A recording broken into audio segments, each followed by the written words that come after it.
प्यारे देशवासियों, आप सभी को जय भीम, जय भारत, जय संविधान। जो फिलहाल माहौल चल रहा है देश में, जो भारत सरकार के खिलाफ विरोध प्रदर्शन हो रहे हैं, उसका मुख्य जो कारण है उदयपुर में घटना घटी। उसकी वजह से पूरी दुनिया में जो इस्लाम को मानने वाले लोग हैं वो यूनाइट होकर, इकट्ठे होकर विरोध प्रदर्शन कर रहे हैं। और इससे हमें एक सबक, एक मैसेज मिलता है, खासतौर से बहुजन समाज के लोगों को। बहुजन समाज के लोगों का मैं ध्यान आकर्षित करना चाहता हूं एक खास विचार को लेकर, इस समस्या को लेकर और इसके समाधान को लेकर। बाबा साहब अम्बेडकर जी ने जब 14 अक्टूबर 1956 को बुद्ध धर्म की दीक्षा ली, तो इसके पीछे उनका रीजन क्या था? वो ईसाई भी हो सकते थे, सिख भी हो सकते थे, और आदि धर्म चल रहा था पंजाब में, अच्युतानंद जी उसका प्रचार प्रसार कर रहे थे। हाँ, आदि धर्म में भी जा सकते थे। फिर वो बाबा साहब ने बौद्ध ही क्यों बने? तो इसके पीछे जो बाबा साहब का मानना था, या बाबा साहब का जो दृष्टिकोण रहा होगा या रहा था, उसके पीछे एक बहुत बड़ा कारण था। संसार में जो धार्मिक ताकतें हैं वो नंबर 1 पर ईसाई हैं और नंबर 2 पे मुसलमान हैं, तो नंबर 3 पर जो है बुद्धिस्ट है, और तीसरे नंबर पर ये धार्मिक बड़ी ताकत है। और इंसान धर्म के साथ बंधा होता है,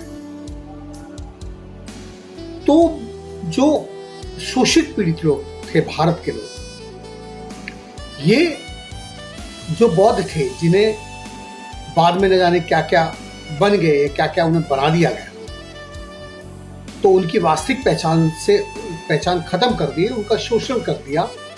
तो बाबा साहब ने सोचा कि इन्हें पुनः मैं वहीं जोड़ता। तो जिन्हें संविधान में SC, ST, OBC और जो माइनॉरिटीज, जो इनका शोषण हो रहा था, वो बाबा साहब उनको एक आइडियोलॉजी से, एक विचारधारा से, और ऐसी विचारधारा से जहां ऊंच नीच का किसी भी तरह का कोई भेदभाव ना हो, कोई जाति व्यवस्था ना हो। तो पूरे संसार के धर्मों को पढ़ने के बाद बाबा साहब को ये समझ में आया कि जो बुद्धिज्म है, जो बुद्ध का मार्ग है, उसमें ऊंच नीच का भेदभाव नहीं है। वहाँ इक्वलिटी को, यानी कि मानवता को और समानता को भी वहाँ महत्वपूर्ण माना गया है, और इंसान को महत्वपूर्ण माना गया है। तो बाबा साहब ने इसलिए बौद्ध दीक्षा ली ताकि ये शोषित पीड़ित लोग भी इस झंडे के नीचे आ सकें और दुनिया में तीसरी ताकत के साथ जुड़ सकें।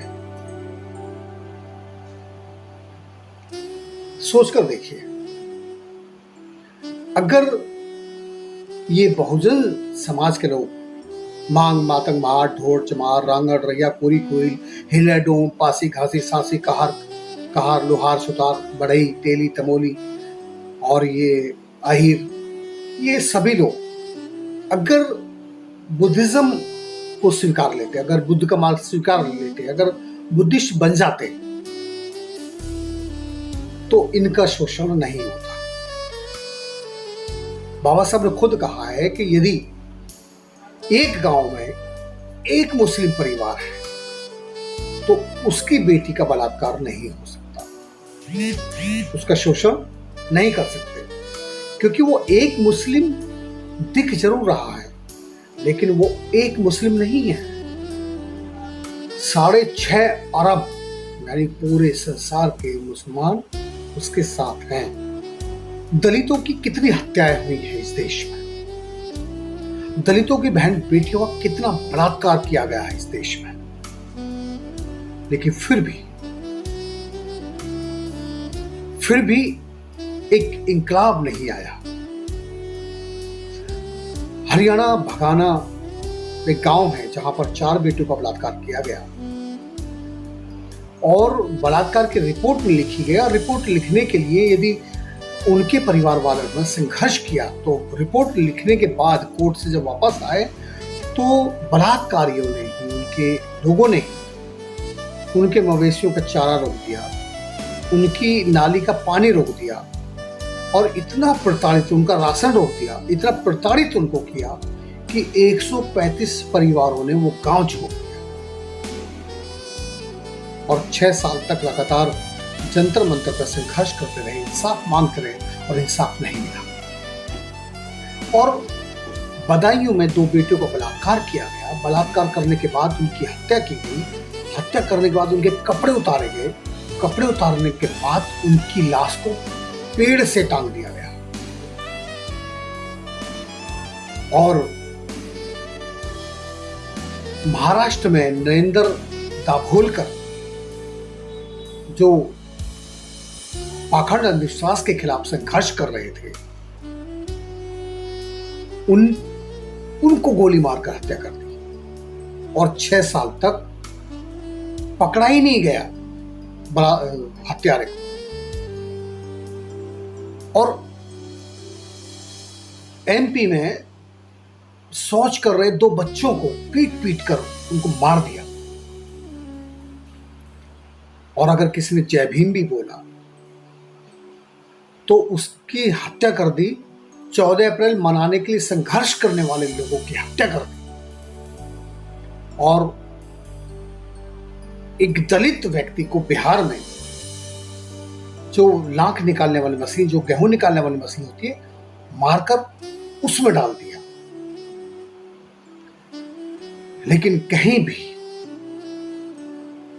भी आंदोलन नहीं हुआ। उसका रीजन क्या है पता है? क्योंकि ये दलित जब तक बने रहेंगे, और दलित कोई धर्म नहीं है, पूरे संसार में दलित नाम का कोई धर्म ही नहीं है।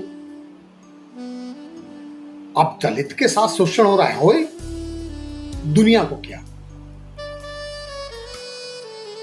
लेकिन अगर उनकी कोई पहचान होती, उनकी कोई आइडेंटिटी होती, अगर वो कहीं गिनती में होते, अगर वो तीसरी ताकत, संसार की तीसरी ताकत बौद्ध धम्म, बौद्ध विचारधारा के साथ जुड़े होते और उनके साथ यदि शोषण होता तो पूरी दुनिया के बुद्धिस्ट उनके साथ खड़े होते हैं। जब तक ये लोग जातियों में बटे रहेंगे, जब तक इनकी एक पहचान, एक आइडेंटिटी, एक आइडियोलॉजी नहीं होगी, तब तक इनका शोषण होता ही रहेगा, लोग करते रहेंगे। तो मैं ये निवेदन करता हूं, आप सभी से गुजारिश करता हूं कि प्लीज आप विचारधारा को तो अपनाइए और आप सर्टिफाइड बौद्ध धर्म की ओर आइए।